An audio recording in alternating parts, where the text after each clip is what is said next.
Om Swastiastu. Perkenalkan, nama saya Niko Manggita Cahya Juliantini dengan NIM 2215091107 dari program studi S1 Sistem Informasi Rombol 26. Nah, pada kali ini saya akan menjelaskan mengenai materi kehidupan setelah kematian.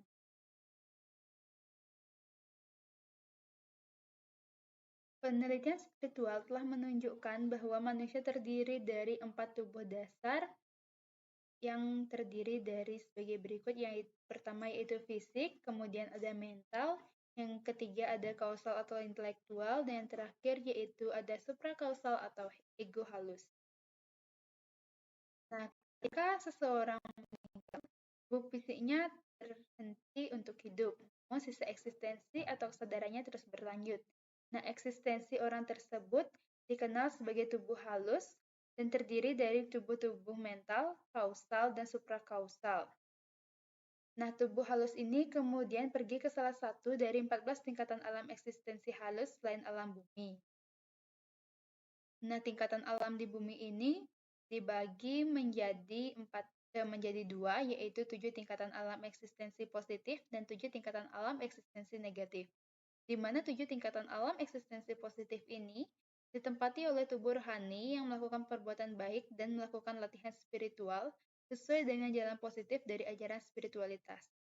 Sedangkan 7 tingkatan alam eksistensi negatif ini ditempati oleh tubuh rohani yang telah melakukan kejahatan, serta melakukan latihan spiritual sesuai dengan jalan yang negatif dari ajaran spiritualitas. Nah, berikut ini merupakan tabel dari ketujuh alam eksistensi positif dan negatif di alam semesta, di mana 6 ke atas itu merupakan 6 ke atas dari bumi merupakan alam eksistensi halus positif, dan 7 ke bawah dari bumi itu merupakan alam eksistensi halus negatif di alam semesta.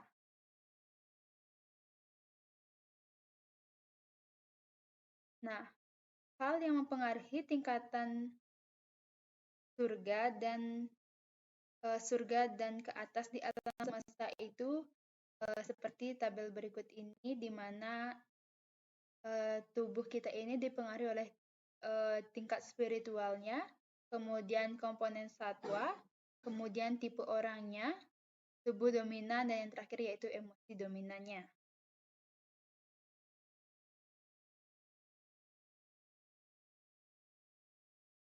Nah, kelima faktor yang di slide ini merupakan faktor yang mempengaruhi potensi untuk pertumbuhan spiritual lebih lanjut dari seseorang. Yang pertama itu memiliki emosi spiritual atau buff yang tinggi, kemudian memiliki ego yang rendah. Yang ketiga yaitu memiliki keinginan yang kuat untuk pertumbuhan spiritual. Yang keempat yaitu melakukan latihan spiritual teratur dengan tingkatan yang semakin tinggi. Dan yang terakhir yaitu terpengaruh oleh energi-energi negatif.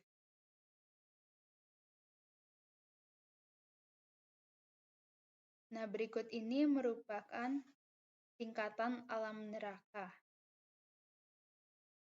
Nah, di mana alam neraka ini dipengaruhi oleh komponen satwa, tipe orang, tubuh dominan, dan emosi dominannya.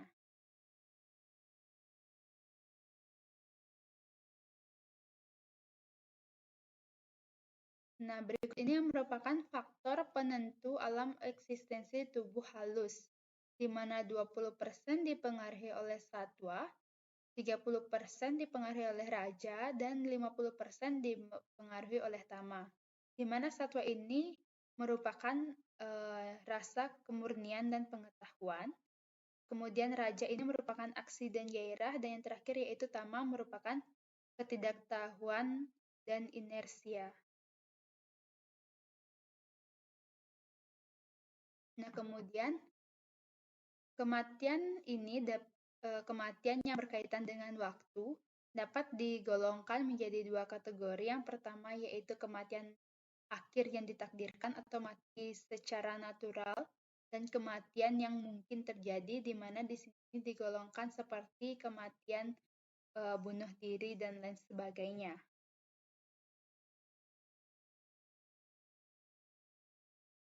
Nah, kemudian ada penyebab terjadinya jeda waktu antara kematian dengan reinkarnasi. Yang pertama yaitu tubuh halus berada di tingkatan surga atau alam eksistensi nether dalam jangka waktu yang tidak tentu untuk mengalami buah dari pahala dan dosa-dosanya. Yang kedua yaitu ada keadaan di alam bumi harus paling sesuai untuk menyelesaikan karmanya karmanya yaitu memberi dan menerima dari kelahiran-kelahiran sebelumnya dengan berbagai orang-orang terkait. Dan yang terakhir yaitu dalam regresi kehidupan masa lalu, kadang-kadang seseorang tidak melaporkan reinkarnasi dalam keadaan trance.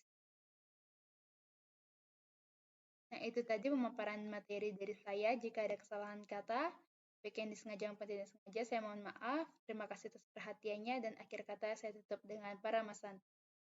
Om Santi Santi Santi Om.